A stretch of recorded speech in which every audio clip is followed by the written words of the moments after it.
الحمد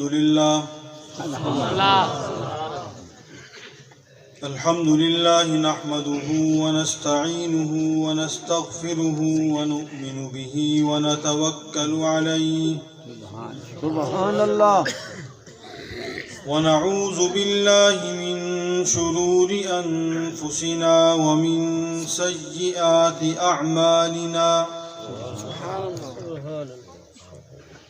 ونعوذ بالله من شرور أنفسنا ومن سيئات أعمالنا سبحان الله من يهده الله فلا مضل له ومن يضلله فلا هادي له سبحان الله ونشهد أن لا إله إلا الله وحده لا شريك له سبحان الله ونشهد أن سيدنا وسندنا وحبيبنا وشفيعنا وهادينا ومولانا وملجأنا وقائدنا الأعظم والنبي الأكرم والرسول الأفخم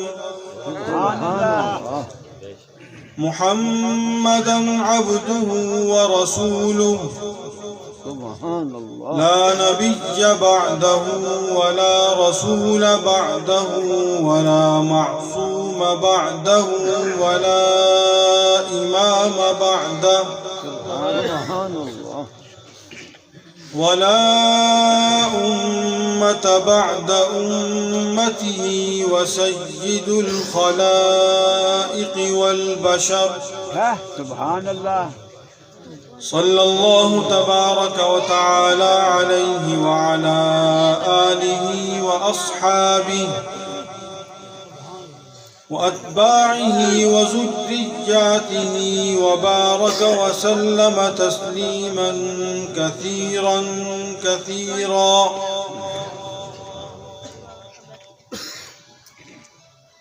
أما بعد فأعوذ بالله من الشيطان الرجيم بسم الله الرحمن الرحيم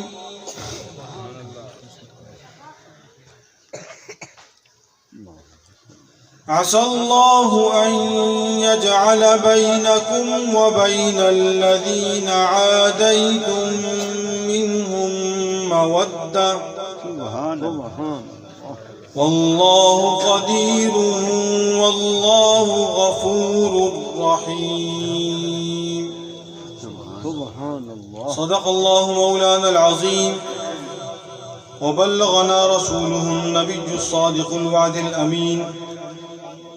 سب دوست ایک مرتبہ عبادت کی نیت سے محبت کے ساتھ احترام کے ساتھ ایک مرتبہ درود پاک تلاوت فرما لیں. اللهم صل على محمد وعلى آل محمد كما صليت على إبراهيم وعلى آل إبراهيم إنك حميد مجيد. اللهم بارك على محمد وعلى آل محمد كما باركت على إبراهيم وعلى آل إبراهيم إنك حميد مجيد. سبحان الله ما شاء الله. محترم و مکرم، اسلامی سال کے اعتبار سے رجب المرجب کا مہینہ اختتام کی طرف جا رہا ہے. سبحان الله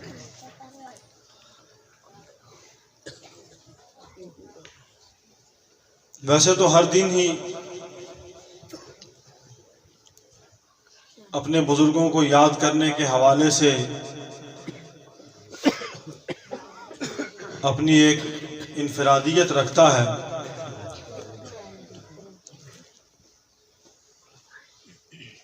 لیکن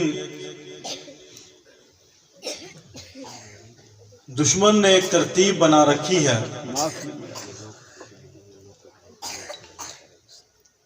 کہ انہوں نے مخصوص ایام تو مقرر ہے ہی، لیکن ان کی کوئی مجلس بھی اپنے عقیدہ بد کے اظہار سے خالی نہیں ہوتی. تو کیوں نہ ہم بھی علاج بالمثل کر لیں. ہماری مجالس میں قصے کہانیاں زیادہ ہوتی ہیں اور عقائد پر گفتگو کم ہوتی ہے. بے شک. ہم واقعات سن کر جن میں اکثر و بیشتر جھوٹ کی آمیزش بہت زیادہ ہوتی ہے، اور کوئی پیر یا کوئی ولی اس وقت تک ولی یا پیر بن نہیں سکتا جب تک کہ 10-12 کرامت واعظ اپنی طرف سے کچھ شامل نہ کر دے. اور ہمارے جد امجد رحمۃ اللہ علیہ کے ساتھ تو یہ معمول چلا آ رہا گزشتہ 70 برس سے. ایک معروف واقعہ ہے کہ حضرت شاہ جی رحمۃ اللہ علیہ کو انگریز نے جیل میں بند کر دیا بے شک. اور بھوکا شیر چھوڑ دیا، جبکہ ایسا کچھ نہیں ہے. سبحان اللہ. اسی طرح ملتان کے ایک بہت بڑے خطیب تھے، واعظ تھے. انہوں نے اس واقعے کو اتنا چلایا کہ اس جھوٹ پر بھی سچ کا گمان ہونے لگا. اور اب تک لوگ بیان کر رہے ہیں کہ سورہ یوسف پڑھتے رہے شاہ جی اور چکی چلتی رہی، جبکہ ایسا کچھ بھی نہیں تھا. سبحان اللہ. ایسا کوئی واقعہ نہیں ہے. وہ فرمایا کرتے تھے کہ قید با مشقت ہوئی مجھے تو میرے ساتھ حضرت مفتی کفایت اللہ دہلوی ابو حنیفہ ہند وہ بھی قید تھے، اور حضرت مولانا لقاء اللہ عثمانی رحمۃ اللہ علیہ جو حضرت امیر شریعت کے استاد بھی تھے سبحان اللہ. وہ بھی قید تھے. تو میں استاد اور مفتی کفایت اللہ صاحب رحمۃ اللہ علیہ کے حصے کی مشقت بھی خود کر لیا کرتا تھا. تو وہاں کوئی سورہ یوسف پڑھنے سے نہ چکی چلی نہ ان کی مشقت کم ہوئی. تو آدمی کی شخصیت یا اس کا قد جو ہے وہ اس کے کردار کی بنیاد پر ہوتا ہے. بے شک. اسی طرح ہمارے ماحول میں خطبہ اور پتہ نہیں کیا کچھ ان کے نام سے منسوب ہے، تو اس کی وضاحت بھی ہوتی جائے کہ وہ بھی ان کا نہیں ہے. ان کے نام سے منسوب ہے، اور ان کی جماعت مجلس احرار اسلام کا نام بھی بعض لوگوں نے اوپر لگا کر اس کو چلا دیا، جبکہ نہ جماعت کی طرف سے ایسی کوئی بات پھیلائی گئی، بلکہ جہاں جانا ہوتا ہے کوشش کی جاتی ہے کہ ان باتوں کی تردید کی جائے. ماشاءاللہ. رجب المرجب کا مہینہ چل رہا ہے. رسول اللہ صلی اللہ علیہ وسلم کو اللہ سبحانہ و تعالی نے سبحان اللہ. جو دین عطا فرمایا وہ کامل اور مکمل دین ہے. بے شک. بے شک. حضرت عبداللہ ابن مسعود رضی اللہ تعالیٰ عنہ کی روایت ہے، ارشاد فرماتے ہیں کہ اللہ سبحانہ و تعالی نے کائنات کے انسانوں کے دلوں پر نظر ڈالی، سبحان اللہ. سبحان اللہ. اور ان میں سے ایک شخصیت اور ایک دل کو منتخب کیا، جس شخصیت کا نام سید الاولین والآخرین، محمد شفیع المذنبین، رحمت للعالمین، محمد کریم صلی اللہ علیہ وسلم کی ذات گرامی ہے. ان کا انتخاب کر کے انہیں امت کی ہدایت کے لیے مبعوث فرمایا. سبحان اللہ. اور اس دین کی حفاظت کی ذمہ داری اپنے پاس رکھی. سابقہ امم کی طرح جس طرح ان کے ادیان کو ان امتوں کے سپرد کر دیا گیا، ان کی کتابوں کو ان امتوں کے حوالے کر دیا گیا، جن میں بعد میں رد و بدل ہوا، جن میں بعد میں من مرضی کی چیزیں شامل کر دی گئیں، اور اس کا سارا دین کا حلیہ بگاڑ کر رکھ دیا. اور اللہ سبحانہ و تعالیٰ نے سابقہ دین کے بدلنے پر نیا دین عطا فرما دیا، اور اللہ کی یہ سنت رہی ہے. تو اللہ سبحانہ و تعالیٰ نے رسول اللہ صلی اللہ علیہ وسلم کے ساتھ اس دین کی حفاظت کے لیے جن لوگوں کو ساتھ جوڑا، جن کو جمع کیا، وہ بھی اللہ سبحانہ و تعالیٰ کا انتخاب ہے۔ بے شک سبحان اللہ۔ حدیث پاک میں آتا ہے کہ اللہ سبحانہ و تعالیٰ نے اس کے بعد جن لوگوں کو حضور کے ساتھ جوڑا، ان میں آپ کے اصحاب بھی بنائے اور آپ کے وزراء بھی بنائے۔ سبحان اللہ۔ تو معلوم ہوا کہ جس طرح نبوت اور رسالت مستقل مقام اور مرتبہ اور درجہ ہے، اسی طرح ایمان اور اعمال صالحہ کے ساتھ ساتھ صحبت رسول اور صحابیت کا درجہ مستقل درجہ اور مقام ہے۔ بے شک سبحان یہ ایک منصب ہے۔ ایسا نہیں کہ جس طرح مرزا غلام قادیانی نے کہا کہ میں عبادت کرتا کرتا کرتا کرتا کرتا اس حد تک پہنچ گیا کہ میں محمد رسول اللہ صلی اللہ علیہ وسلم خود بن گیا، نعوذ باللہ۔ معافی اللہ۔ ایک دیہاتی آدمی تھا، اس سے کسی قادیانی نے کہا جی کہ تمہیں پتہ مہدی نے آنا تھا؟ اس نے کہا جی آنا تھا۔ تو اس نے کہا وہ آ گیا۔ اس نے کہا جی کون ہے مہدی مسیح؟ اس نے کہا جی مرزا صاحب ہیں۔ اس نے کہا وہ کیسے؟ انہوں نے کہا جی وہ فرماتے ہیں کہ میں عبادت کرتا کرتا کرتا کرتا مقامات آگے بلندی کی طرف جاتا جاتا خود محمد رسول اللہ بن گیا۔ معافی اللہ۔ سادہ سا آدمی تھا، اس نے سادی سی بات کی۔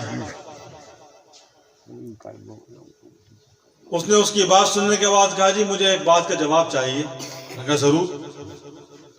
میں کوئی اے رسا تیرا پیو مر ونجے، میں تیری اماں دی خدمت کریں دا کریں دا کریں دا کریں دا، تیرا پیو بن ویسا؟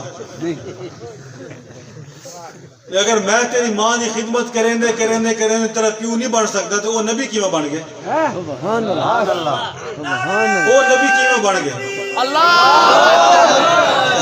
جیوے نبوت و رسالت مستقل منصب ہے، سبحان اللہ۔ ان کی ایک اپنی حیثیت ہے۔ اللہ سبحانہ و تعالیٰ دے انتخاب دے ما سوا کوئی ہی منصب دے اتے نہیں آ سکتا۔ ایویں ہی صحابیت بھی مستقل منصب ہے، اللہ سبحانہ و تعالیٰ دے انتخاب دے بغیر کوئی نہیں آ سکتا۔ بے شک سبحان اللہ۔ اگر کوئی آ سکتا ہونا تو حضور دا خاندان تھوڑا تھا کوئی نہیں، صلی اللہ علیہ وسلم۔ آپ دا خاندان تھوڑا تھا کوئی نہیں۔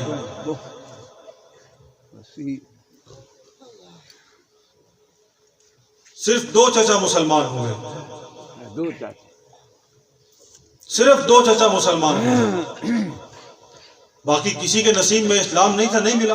معافی۔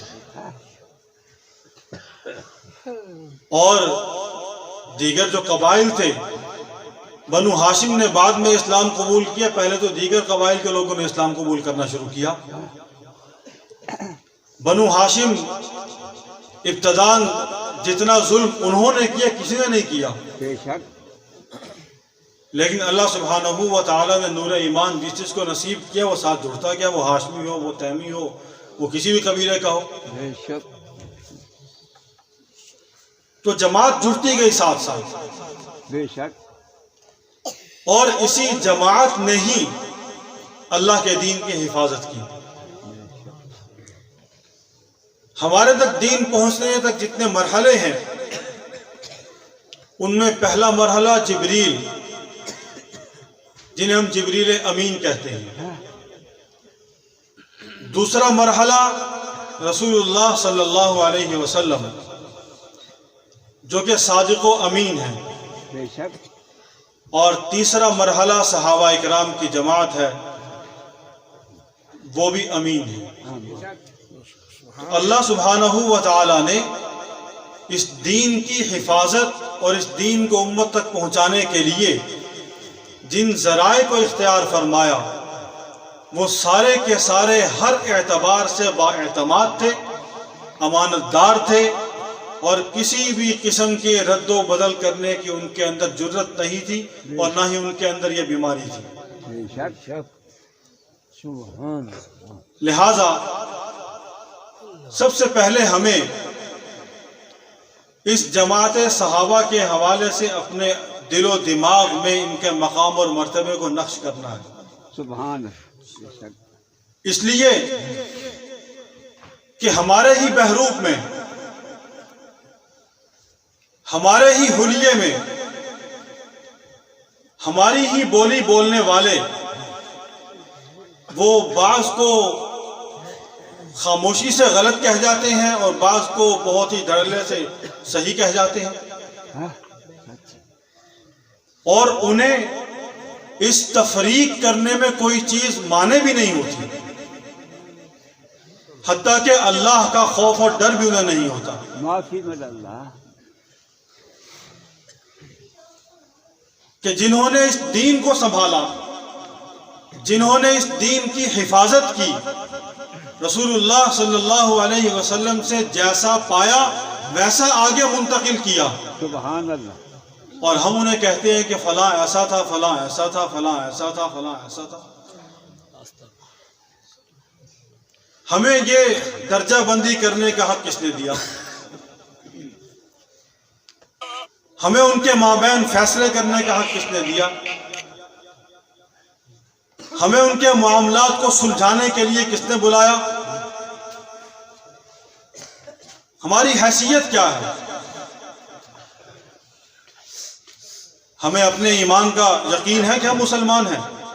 نہیں ہم اپنے بارے میں یقین سے کہہ سکتے ہیں کہ ہماری بخشش ہو جائے گی؟ ہمیں اپنے اعمال کی قبولیت کا یقین ہے کہ ہم جو کچھ کر رہے ہیں وہ مقبول ہے اللہ کی بارگاہ میں؟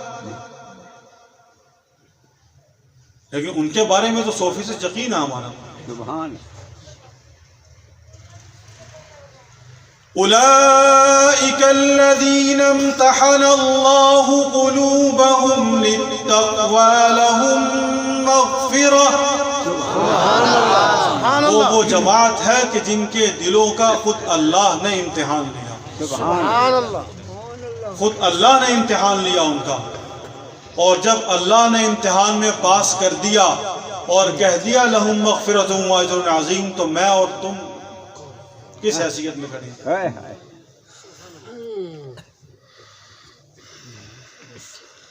امام اہل سنت جانشین امیر شریعت حضرت مولانا سید ابو معاویہ ابو ذر بخاری رحمۃ اللہ علیہ، کہ جنہوں نے 1959-60 اس زمانے میں تحریک تجدید اسماء الصحابہ و صحابیات شروع کی،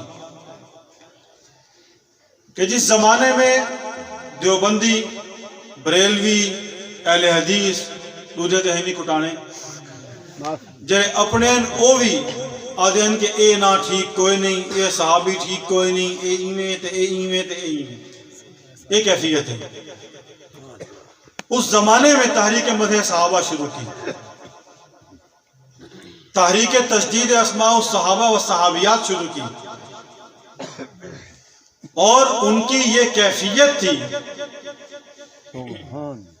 کہ ہماری دادی جان رحمت اللہ علیہ نے حضرت امیر شریعت رحمت اللہ علیہ کو جب وہ ایک مرتبہ سفر سے واپس لوٹے گھر کو، تو فرمانے لگے کہ وہ حافظ جدہ پتہ کرو اندر بڑیا کمرے سے باہر نہیں نکلتا، کئی دن ہو گئے کتاباں لے کے بیٹھا اندر پڑھدا پیا، ایسا کم نہیں لگیا، نہ کھان دا پتہ، نہ پین دا پتہ، نہ کوئی اور پوچھو تو صحیح کی کردا۔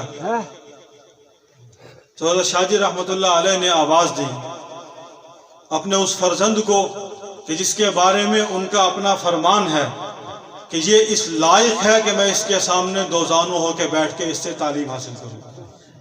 ان کا اپنا فرمان ہے اپنے بیٹے کے متعلق۔ پوچھا حافظ جی کیا کر رہے ہو؟ مان لگے تارا معاویہ پڑھنا پہ، جی اے معاویہ تو پھر بس، اس قسم کے الفاظ تھے۔ تاریخ پڑھ رہے تھے نا، تاریخ کو ہم قرآن کے مقام پہ رکھ کے پڑھ رہے ہیں، یہی کچھ ہو رہا ہے۔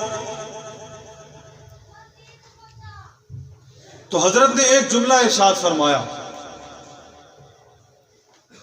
انہوں نے فرمایا بھائی صحابہ اکرام قرآنی شخصیات ہیں، تاریخی شخصیات نہیں ہیں۔ اگر ان کو سمجھنا ہے، ان کو پڑھنا ہے تو قرآن سے پڑھو، سبحان اللہ، قرآن سے پڑھو ان کو۔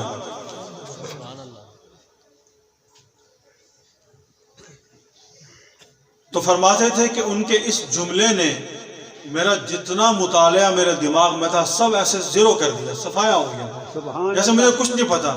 میں نے پھر نئے سرے سے اس منہج کو اور اس طریقے کو، اس معیار کو اپنے سامنے رکھ کر مطالعہ شروع کیا، سارے راستے کھلتے گئے، سارے اشکال دور ہوتے چلے گئے، سارے اشکال دور ہو گئے۔ قرآن کریم نے ارشاد فرمایا ہے، سبحان اللہ، اعوذ باللہ من الشیطان الرجیم، بسم اللہ الرحمن الرحیم، لا يستوی منکم من انفق من قبل الفتح وقاتل اولئک اعظم درجة من الذین انفقوا من بعد وقاتلوا وَكُلًّا وَعَدَ اللَّهُ الْحُسْنَى وَاللَّهُ بِمَا تَعْمَلُونَ خَبِيرٌ۔ صدق اللہ العظیم۔ فتح مکہ سے پہلے والوں کا اپنا مقام ہے اور فتح مکہ کے بعد والوں کا بھی اپنا مقام ہے۔ ان کا جتنا جتنا مقام ہے وہ قرآن نے متعین فرما دیا۔ علماء نے یہاں تک لکھا ہے کہ اس انداز سے جان بوجھ کر عمدن کسی صحابی کے مرتبے کو یوں بیان کرنا کہ فلاں کا مرتبہ فلاں سے کم ہے، یہ تنقیص ہے صحابہ کی، بے شک، یہ صحابہ کی تنقیص میں شمار ہوتا ہے۔ انہوں نے کہا پیرایا تبدیل کرو بات کرنے کا، انداز بدلو، الفاظ ختم نہیں ہوئے، زبانیں بہت فصیح ہیں، یوں کہیں کہ ابو بکر عمر سے افضل ہے، سبحان، نہ عمر کی تنقیص نہ ابو بکر کی تنقیص، بات کرنے کا انداز ہے، بات بھی ہو گئی اس کے اندر، اور یہ حقیقت ہے کہ ابو بکر جیسا تو کوئی بھی نہیں ہے۔ بے شک، یہ تو خود عمر نے فرمایا کہ میں ہر موقع پر میں نے کوشش کی کہ ان سے سبقت لے جاؤں، لیکن انہوں نے ہر موقع پر مجھے مات دی، سبحان، سبحان، اور یہاں تک فرما دیا کہ مجھے 2 راتیں دے دو اپنی غار سور کی، میری زندگی کے سارے عمل لے لو، سارے عمل لے لو میرے۔ ان کا یہ مقام اور یہ مرتبہ تو خود فاروق اعظم بیان فرما رہے ہیں۔ سبحان، ان کا کہنا ہے کہ صدیق اس مقام کے ہیں، اور صدیق وہ ہیں کہ غالباً حضرت ابو ہریرہ رضی اللہ تعالیٰ عنہ کی روایت ہے، وہ فرماتے ہیں کہ اگر رسول اللہ صلی اللہ علیہ وسلم کے انتقال پر ملال کے بعد ابو بکر صدیق نہ ہوتے تو دین دنیا سے مٹ گیا ہوتا۔ انہوں نے اس وقت صحابہ اکرام کو سہارا دیا کہ جب عمر فاروق جیسے کہ جن کو اللہم اعز الاسلام بعمر بن الخطاب کی دعا کر کے پکارا گیا، بلایا گیا، اللہ سے مانگا گیا، وہ بھی اپنے ہوش و حواس میں نہیں تھے، تلوار سونتے پھر رہے تھے، کوئی سامنے آئے تو کوئی یہ کہے کہ حضور کا انتقال ہو گیا، اس کا سر قلم کرتا ہے۔ حوصلہ کس نے دیا؟ سنبھالا کس نے دیا سب کو؟ مجتمع کس نے کیا سب کو؟ صحابہ کی شرازہ بندی کو بکھرنے سے کس نے بچایا؟ سبحان اللہ، مہاجرین و انصار میں ہونے والے فساد اور جھگڑے کا خاتمہ کس نے کیا؟ صدیق اکبر رضی اللہ تعالیٰ عنہ نے کیا۔ رضی اللہ، منکرین زکوٰۃ کے فتنے کو کس نے ختم کیا؟ منکرین نبوت کے فتنے کو کس نے ختم کیا؟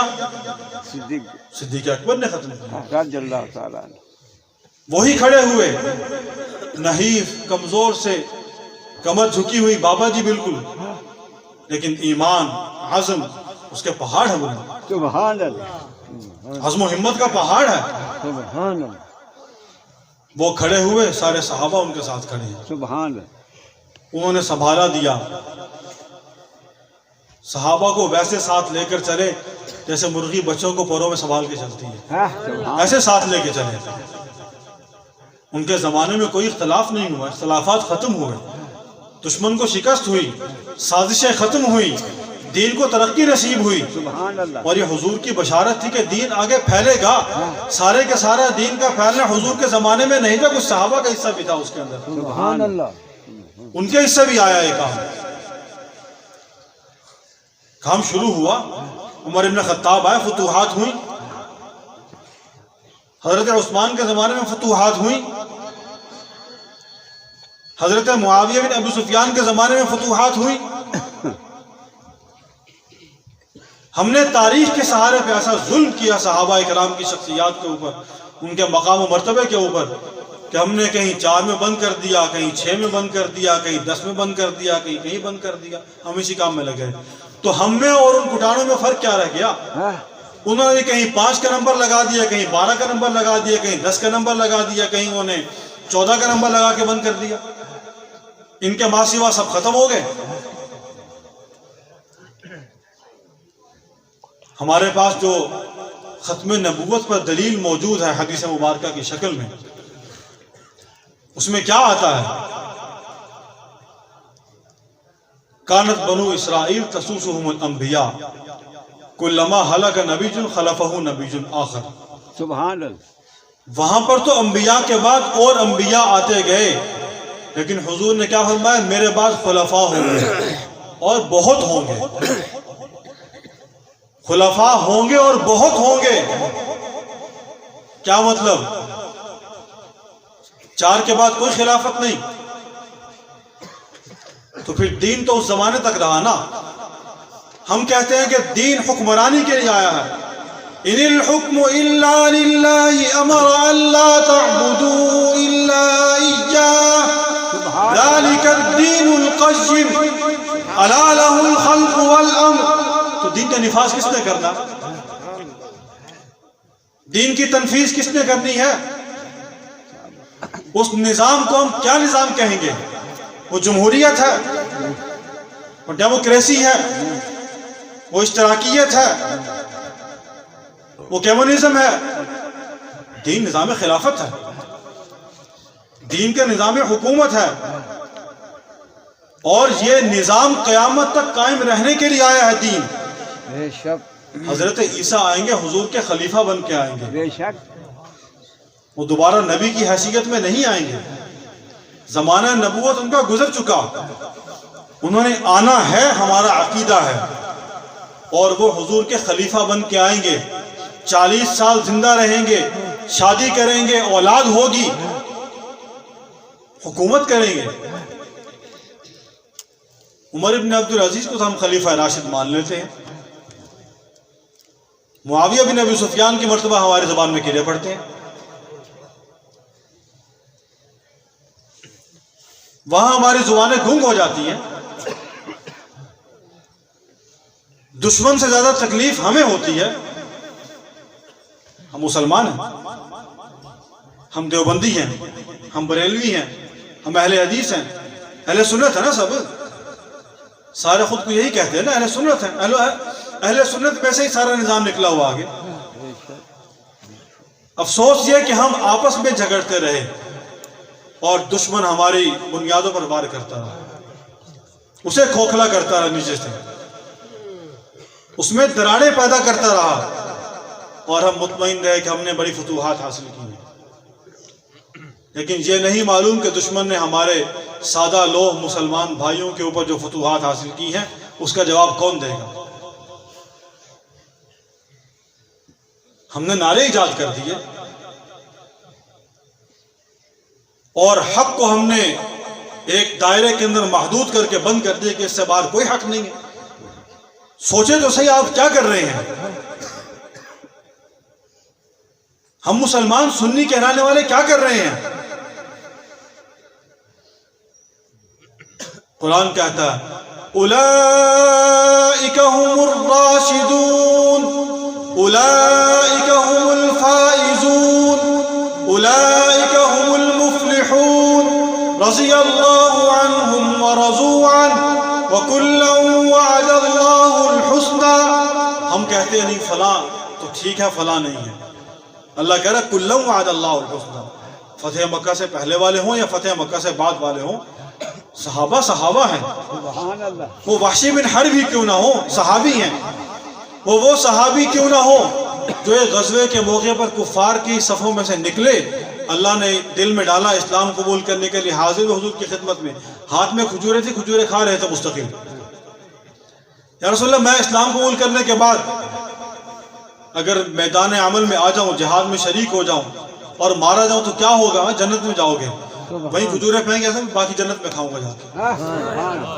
وہی پھینک دی، باقی جنت میں کھاؤں گا جا کر. جن کے ایمان کا یہ معیار ہو، ایک لمحہ بھی جس کو نصیب ہوا وہ صحابی ہے. ان کا احترام، ان کا مقام و مرتبہ ہم جیسے نکمے آدمی کے دل میں ویسا ہونا چاہیے جیسا ابوبکر صدیق کا ہے. سبحان مقام صحابیت کے اندر پوری کی پوری جماعت ایک نگاہ سے دیکھیں گے ہم.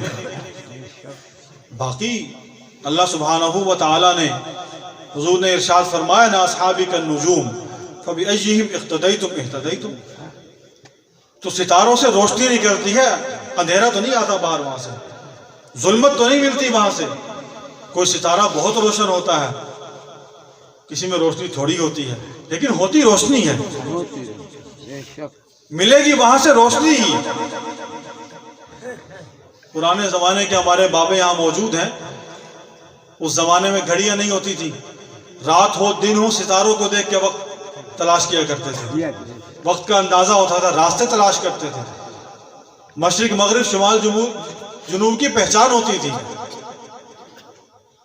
والد گرامی حضرت پیر جی سید عطا المحمد بخاری نور اللہ مرکزہ، ان کا معمول تھا اس حوالے سے، انہیں بہت مشق تھی ان چیزوں کی.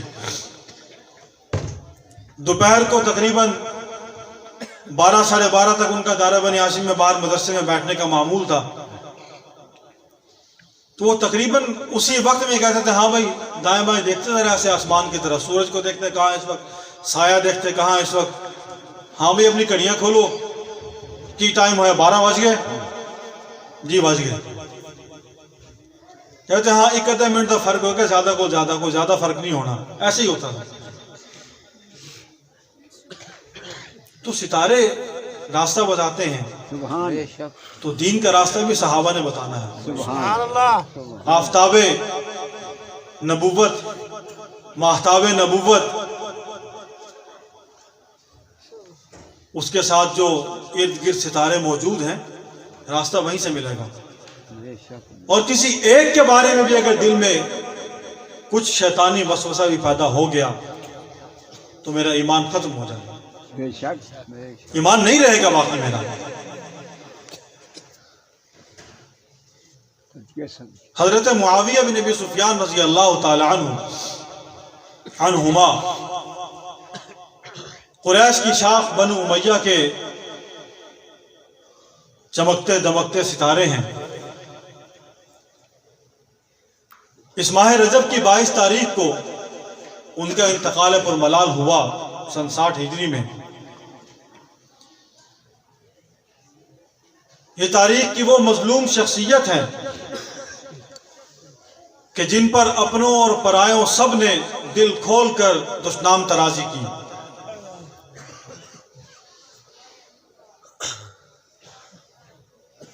اور اپنی عاقبت کو جہنم کی آگ سے بھرا. نافی.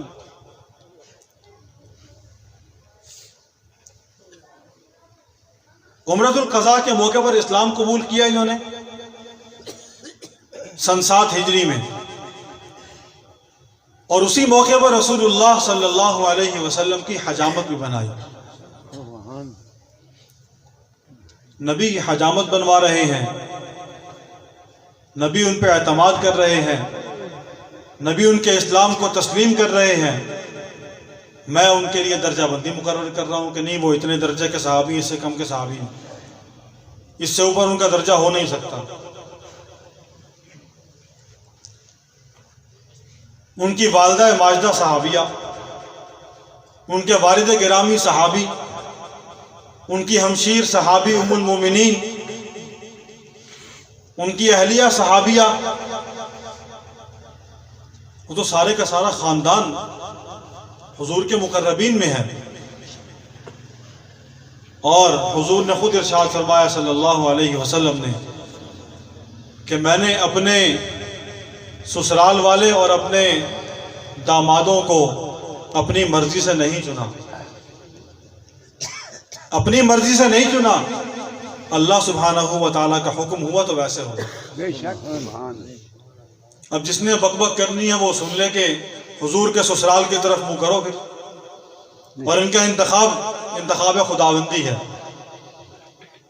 انتخاب خداوندی ہے، اللہ کا انتخاب ہے، کسی بندے کا انتخاب نہیں ہے۔ بے شک حضرت ابو سفیان رضی اللہ تعالی عنہ والد گرامی حضرت معاویہ بن ابی سفیان رضی اللہ تعالی عنہ فتح مکہ کے موقع پر انہوں نے اسلام قبول کیا۔ ان کی والدہ ماجدہ حضرت ہند نے فتح مکہ کے موقع پر اسلام قبول کیا۔ یہیں سے بات یاد آ گئی، غزوہ احد کے موقع پر صحابہ کرام شہید ہوئے۔ ان شہداء میں سید الشہداء حضرت حمزہ رضی اللہ تعالی عنہ عم الرسول،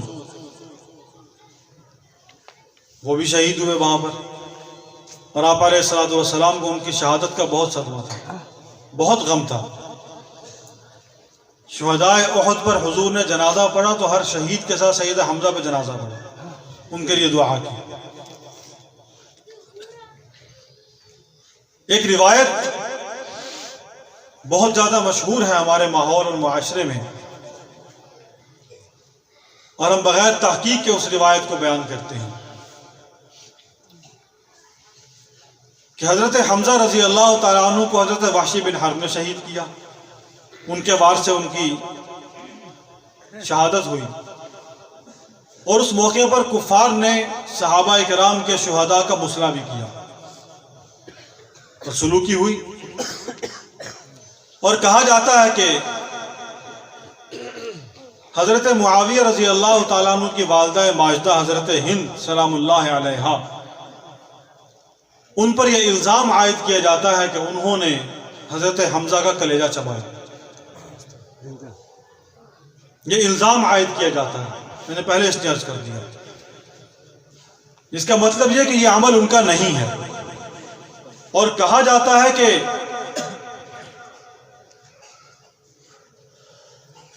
حضرت وحشی جو ہیں وہ حضرت ہند کے غلام تھے، اور ان کے حکم پر ایسا ہوا۔ بے سروپا روایات ہیں، اور تمام تر افسانوی اس کو رنگ دے کر اس کو پیش کیا گیا ہمارے سامنے۔ آپ تاریخ و سیرت کا مطالعہ فرمائیں، آپ کو اندازہ ہوگا کہ وحشی کون تھے، کس کے غلام تھے، اور کس وجہ سے حضرت حمزہ کو شہید کرنے کا ان کے ذمہ لگایا گیا، اور کس نے لگایا۔ غزوہ بدر میں طعیمہ نامی ایک شخص مارا گیا تھا حضرت حمزہ کے ہاتھوں، اور وہ عزیز تھا حضرت جبیر ابن مطعم رضی اللہ تعالی عنہ کا۔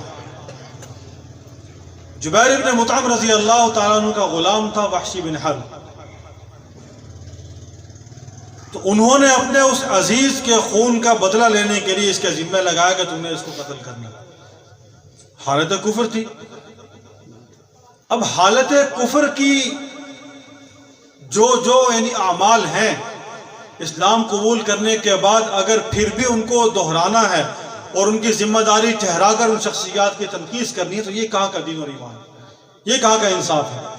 اسلام کہتا ہے کہ جو کچھ ہو چکا سب معاف ہے۔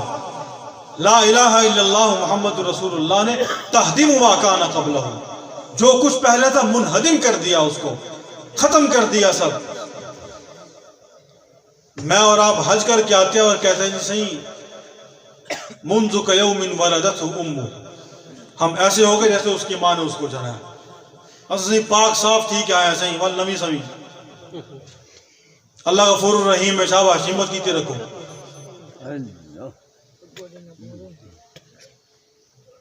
صحابہ کرام نے اسلام قبول کیا، ان کو پچھلی معافی نہیں دی ہم نے. یہ میں بہت درد دل سے عرض کر رہا ہوں بے شک کہ ہم نے صحابہ کرام کو قبولیت اسلام کے بعد، جن کا اسلام حضور نے قبول فرمایا، اللہ نے قبول فرمایا، ہم نے انہیں معافی نہیں دی. میں اور آپ مسلمان ہونے کے ناطے ہم میں سے دو بندے آپس میں لڑیں تو کیا ہم ایک دوسرے سے پیار کر رہے ہوں گے اس وقت؟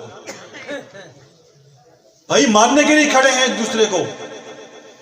جس کا بس چلے گا، جتنا مار سکتا ہوگا مارے گا، بے شک جان لے سکتا ہوگا جان لے لے گا اس کی.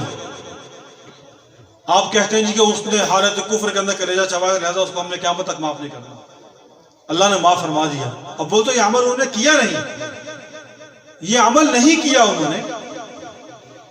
اگر کیا ہوتا تو جس طرح حضرت وحشی رضی اللہ تعالیٰ عنہ کے حوالے سے ایک روایت ملتی ہے کہ جس کے مفہوم کو بھی بڑا غلط انداز سے بیان کیا جاتا. آپ سوچیں نا، میں نے اس لیے پہلے صحابہ کرام کے مقام کے حوالے سے کچھ گفتگو کی، آپ اس کو سامنے رکھیں. حضرت امیر شریعت کا جملہ سامنے رکھیں. قرآنی شخصیات ہیں، تاریخی شخصیات نہیں ہیں. اس معیار پہ دیکھیے. حضرت وحشی بن حرب کے متعلق ایک روایت ملتی ہے کہ آپ علیہ الصلوۃ والسلام نے فرمایا کہ میرے سامنے مت آیا کرو. ایک روایت ہے جسے بعض علماء نے کمزور بھی کہا ہے کہ ٹھیک نہیں ہے. اور ہمارے بزرگ جانشین امیر شریعت مولانا سید ابو معاویہ ابو ذر بخاری رحمۃ اللہ علیہ اور مولانا سید عطاء المومن بخاری رحمۃ اللہ علیہ، دونوں یہ حضرات فرمایا کرتے تھے، ہم نے ان سے سنا کہ نبی صلی اللہ علیہ وسلم تو اخلاق عالیہ کے مالک ہیں. سبحان اللہ. انما بعثت لاتمم مکارم الاخلاق. تو کیا کسی شخص کو اپنی ذاتی رشتہ داری کے صدمے کی بنیاد پر نظروں سے ہٹانا نبی کا معیار ہے، نبی کا مقام و مرتبہ ہے؟ تو پھر اس روایت کا کیا کریں گے؟ کیا کہیں گے حضور نے کس وجہ سے پیچھے ہٹایا؟ وجہ کوئی اور ہوگی، موقع کوئی اور ہوگا، بات کوئی اور ہوگی. ہم نے اس کے ساتھ ایک چیز کو اضافی ساتھ نفی کر دی ہے کہ حضور نے فرمایا کیا میرے چاچے کو قتل کیتا ہے تو سامنے نہ آیا کر، میرے کو اپنا چاچا یاد آ دے. حضور سے کتنا فرمائے؟ چڑیت الکبوتر فرمایا انہوں نے. کئی کتابیں لکھا گئے حضور کے الفاظ ہے، کسی کتاب میں نہیں ہے. حضور علیہ الصلوۃ والسلام کے یہ الفاظ دکھائیں کہ آپ نے فرمایا ہو کہ مجھے میرا چچا یاد آتا ہے لہذا تم نہ آیا کرو. اگر اتنی بات تھی انہوں نے تو صرف قتل کیا، تو جن کے ذمے یہ لگایا جاتا ہے کہ انہوں نے کلیجہ چبایا، ذمے لگایا جاتا ہے، ان کا اسلام کا واقعہ تو پڑھیں. اس میں مکالمہ ہے حضور سے، کیا گفتگو ہے آپس میں. حضور نے وہاں کوئی شکوہ نہیں کیا. اگر حضور وحشی بن حرب کو شکوہ کر سکتے ہیں، اس کے سامنے اظہار فرما سکتے ہیں، تو پھر سیدہ ہند کے سامنے اظہار کیوں نہیں فرما سکتے؟ نبی ڈرتے ہیں کوئی کسی سے؟ نہیں. نبی کو خوف ہے کسی کا؟ نبی صلی اللہ علیہ وسلم نے وہاں تو کچھ نہیں فرمایا. ان سے یہ بیعت لیتے ہیں، جھوٹ نہیں بولو گی، چغلی نہیں کرو گی، غیبت نہیں کرو گی، کفر نہیں کرو گی، شرک نہیں کرو گی، زنا نہیں کرو گی. انہیں ہاتھ پیچھے ہٹا دیا. یا رسول اللہ او تزنی الحرہ، کیا کوئی شریف زادی زنا کا تصور بھی کر سکتی ہے؟ اس وقت کے کفار کا بھی یہ عالم تھا، ان کے اندر شرافت موجود تھی. کفر اپنی جگہ، طبعی شرافت اپنی جگہ موجود تھی. ٹھٹک گئی سن کے، چونک گئی فوراً. آپ کس بات کی مجھ سے بیعت لے رہے ہیں؟ کیا ہم نے حالت کفر میں کبھی سوچا بھی نہیں اس بات کا کہ یہ عمل کوئی کر سکتا ہے؟ شریف آدمی یا شریف عورت؟ اس خاندان پر ہم نے وہ تبرہ بازی کی، وہ الزام تراشی کی، وہ دشنام ترازی کی. ہم نے اپنا خوب سے باطن نکالا ان کے اوپر، واقعی اپنا خوب سے باطن نکالا ان کے. یقین جانیے اللہ معاف نہیں فرمائے، اللہ معاف نہیں فرمائے. حضرت معاویہ وہ ہیں رضی اللہ تعالی عنہ جن کو رسول اللہ صلی اللہ علیہ وسلم انہی الفاظ میں بشارت دے رہے ہیں خلافت کی، جن الفاظ میں آپ علیہ الصلوۃ والسلام نے حضرت عثمان رضی اللہ تعالیٰ عنہ کو بشارت دی، سبحان اللہ، ان قمصک اللہ قمیصا، اگر اللہ تجھے قمیص پہنائے تو معاویہ تیرا کیا حال ہوگا؟ فرماتے ہیں مجھے اس وقت سے یہ یقین ہو گیا تھا کہ اللہ مجھے اس عمل سے آزمائیں گے، اور میں آزمایا گیا اس میں۔ حضور دعا فرما رہے ہیں، اللہم اجعل معاویۃ ہادیا مہدیا واہدی بہ،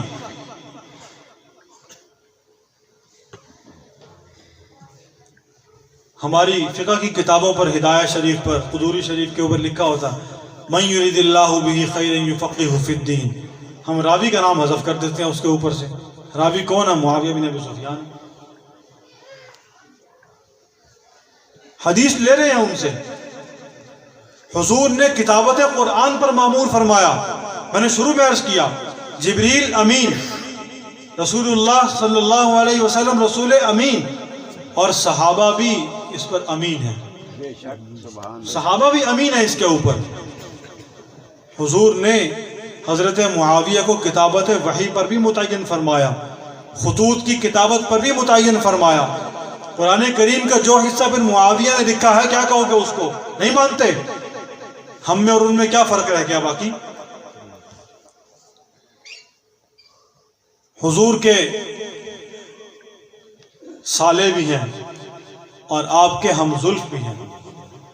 سیدہ ام سلمہ رضی اللہ تعالی عنہ، ان کی ہمشیر حضرت قریبۃ الصغریٰ حضرت معاویہ رضی اللہ تعالی عنہ کے عقد میں آئی۔ دوہری تحریر رشتہ داری ہے آپ علیہ الصلوۃ والسلام سے، سبحان اللہ، ایمان نصیب ہوا۔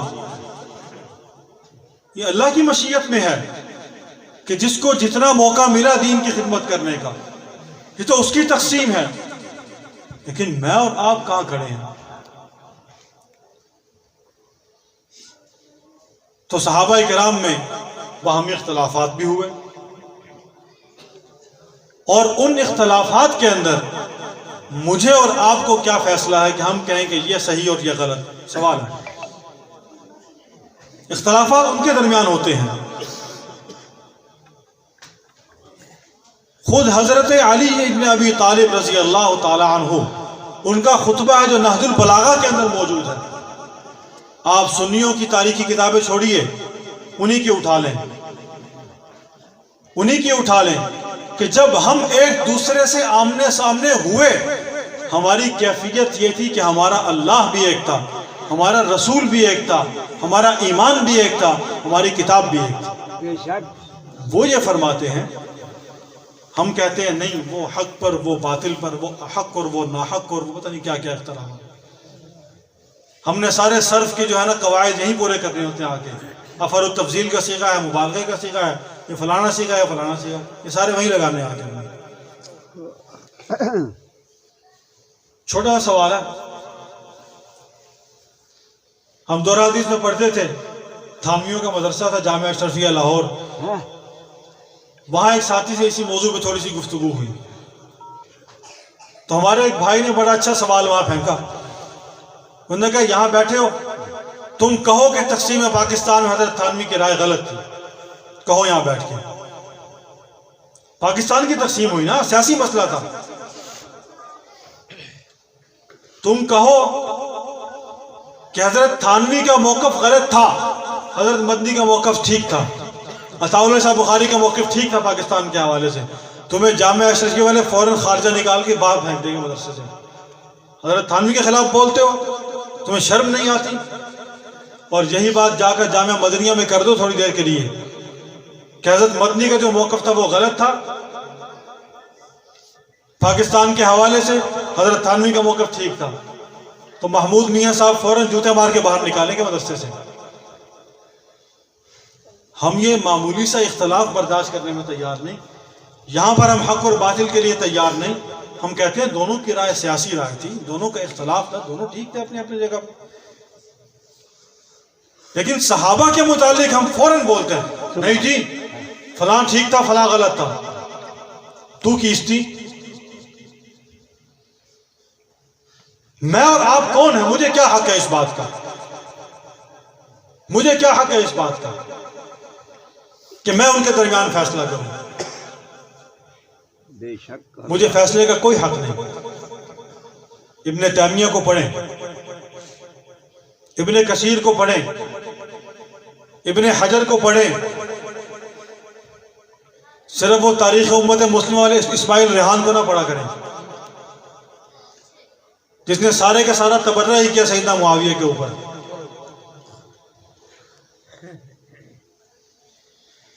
جو مصادر ہیں ان کی طرف رجوع کریں، آپ کو اندازہ ہوگا. اور معیار سامنے رکھیں، معیار سامنے رکھیں. سبحان اللہ. بہت مشکل مرحلہ ہے، بہت سنبھل کے چلنا پڑتا ہے. دونوں طرف نبی کے معتمد ہیں، دونوں طرف نبی کے تربیت یافتگان ہیں. ہمارے مرشد کی تربیت میں بیٹھنے والا 70 سال تک لوگوں کو فیض پہنچاتا ہے. نبی کی تربیت میں بیٹھنے والے آپس میں لڑ پڑے، ایک دوسرے کے دست و گریبان ہو گئے، ایک دوسرے کے خون کے پیاسے ہو گئے. کیا بات کر رہے ہیں؟ نبی کی تربیت 60 سال میں ختم ہو گئی. میرے مرشد کی تربیت، میرے باپ کے مرشد کی تربیت نے ہمارے پورے خاندان کی اصلاح کر دی. امیر شریعت سے لے کر عطاء المحمد شاہ بخاری نور اللہ مرقدہم تک، حضرت شاہ عبد القادر کی تربیت تک آگے کئی نسلیں تیار ہوئی اس سے. اور محمد کریم صلی اللہ علیہ وسلم جو پوری کائنات میں جن کا نور پھیلا ہے، جن کی روشنی پھیلی ہے، ان کی تربیت کے یہی اثر تھا بس کہ صحابہ خلافت کے لیے لڑ رہے ہیں. سیدنا علی نے فرمایا کہ ہمارے درمیان اختلاف صرف قصاص عثمان کا اختلاف تھا. خود فرمایا، حضرت علی کا خطبہ ہے، ہمارے مابین اختلاف قصاص عثمان کا اختلاف تھا، کوئی ذاتی اختلاف نہیں، کوئی رنجش نہیں. بعد میں ایک دوسرے کے یہ خود تلاش کرنا کہ اندر کون تھا لڑائی کروانے والا، فتنہ پرور کون تھا. یہ اسی نسل کا تھا کہ جس نے محراب میں حضرت عمر پر حملہ کیا تھا. یہ اسی نسل سے تھا، اسی قبیلے کا شیطان اور ابلیس تھا جو آج تک چلی آ رہی ہے نسل، جو یکم محرم کو عید بابا شجاع کے نام سے عید مناتے ہیں، جو 22 رجب کو امام جعفر صادق کے نام پر کنڈے کرتے ہیں، جبکہ امام جعفر صادق کا رجب سے کوئی تعلق نہیں، نہ پیدائش نہ وفات. پیدائش رمضان میں، وفات شوال میں، سبحان اللہ. تعلق ہی نہیں ہے کسی بات کا. اور ہم جیسے سیدھے سادھے مسلمان بھی اس کو بنا رہے ہیں، کھا رہے ہیں بیٹھ کے، کھا رہے ہیں ہم بیٹھ کے. ہمیں نہیں معلوم کہ دشمن نام بدل کر کہاں کہاں ضربے لگا رہا ہے، وہ نشتر کہاں کہاں چلا رہا ہے. ہم نے کبھی غور نہیں کیا. ہم اتنے میں خوش ہوئے تھے کہ آل رسول کا دسترخوان ہے. صحیح، امام جعفر صادق کا کہاں سے آیا دسترخوان؟ 1906 سے پہلے یہ رسم موجود تھی کہ بر صغیر کے اندر امیر مینائی نامی ایک رافضی نے اس رسم کا آغاز کیا. اس سے پہلے نہیں تھا کچھ بھی، اس کے کوئی کنڈے چھنڈے نہیں ہوتے تھے. 1906 کے بعد شروع ہوا یہ کام، اور ہم نے اس کو پتہ نہیں صدیاں پرانی جو ہے اس کو رسم بنا کے ہم اس کو کر رہے ہیں بیٹھ کے. تو حضرات گرامی، مختصراً چند باتیں عرض کر دی میں نے، وقت خاصا ہو گیا. تو رسول اللہ صلی اللہ علیہ وسلم اور آپ کے صحابہ کرام، آپ کے معتمد جماعت، جنہوں نے اس دین کی حفاظت کی، سبحان اللہ. اور ایسی حفاظت کی کہ اپنی لاشوں کا فرش بچھایا، بے شک. اپنی لاشوں کا فرش بچھایا. ہمارے تایا جان نور اللہ مرقدہ فرمایا کرتے تھے کہ دادا جی رحمۃ اللہ علیہ کا جملہ تھا کہ صحابہ کرام نے اس دین کی حفاظت اپنی لاشوں کا فرش بچھا کر کی. ہوا کہ میں نے اس میں اضافہ کیا کہ اس پر سے نبوت کی سواری کو گزارا، تب دین محفوظ ہوا، تب دین بچا ہے. ان کا خون اس کے اندر ہے، ان کی بوٹی بوٹی ہوئی ہے، ان کے جسم کے ایک ایک حصے کو کاٹا گیا ہے، اور پھر پوچھا گیا ہے کہ کیا اتشہد انکا محمد رسول اللہ، کیا تو گواہی دیتا ہے ان محمد رسول اللہ؟ سیدنا حبیب نے زیاد نے کہا ہاں میں گواہی دیتا ہوں محمد اللہ کے رسول ہیں. سبحان اللہ پھر پوچھا کہ کیا تو گواہی دیتا ہے کہ مسلمہ بھی اللہ کا رسول ہے؟ میں کہ میرے کان تیری آواز سننے سے عاجز ہے، میرے کانوں میں تیری آواز نہیں پڑتی، ایک عضو کاٹا گیا ہوں گا، ایک عضو کاٹا گیا ہوں گا، لیکن وہ دین کے ایمان کے حوالے سے پہاڑ تھے استقامت کے، وہ کھڑے ہوئے، قربانیاں دی، جانوں کے نذرانے پیش کیے۔ لہٰذا حدیث پاک آتی ہے، آپ علیہ الصلوۃ والسلام کا فرمان ہے، اور سنا کے بعد مکمل کرتا ہوں، اذا ذکر اصحابی فامسکوا واذا ذکر القدر فامسکوا، جب قدر کا ذکر ہو، واذا ذکرت النجوم فامسکوا، اور کما قال علیہ الصلوۃ والسلام، جب ستاروں کا ذکر شروع ہو تو لوگ اس سے اپنے کاموں کے حال اور پتہ نہیں کیا کیا کچھ اس سے فالے نکالتے ہیں بیٹھ کے۔ میں اس کے بارے میں سکوت اختیار کرو، چپ کر جاؤ، زبانوں کو روکو اس سے۔ جب قدر پر بات شروع ہو، تقدیر پر، خاموش ہو جاؤ، اور جب میرے صحابہ کا ذکر شروع ہو تب بھی خاموش ہو جاؤ۔ اختلافات کا ذکر ہو، مشاجرات کا تذکرہ آئے تو کسی کے بارے میں زبان درازی مت کرو۔ اللہ سبحانہ و تعالی مجھے اور آپ کو حق سمجھنے کی توفیق عطا فرمائے، اور اللہ سے یہ دعا کرتے رہنا چاہیے، مسنون دعا ہے، اللہم ارنا الحق حقا وارزقنا اتباعہ وارنا الباطل باطلا وارزقنا اجتنابہ، سبحانک اللہم وبحمدک، نشہد ان لا الہ الا انت، نستغفرک ونتوب الیک۔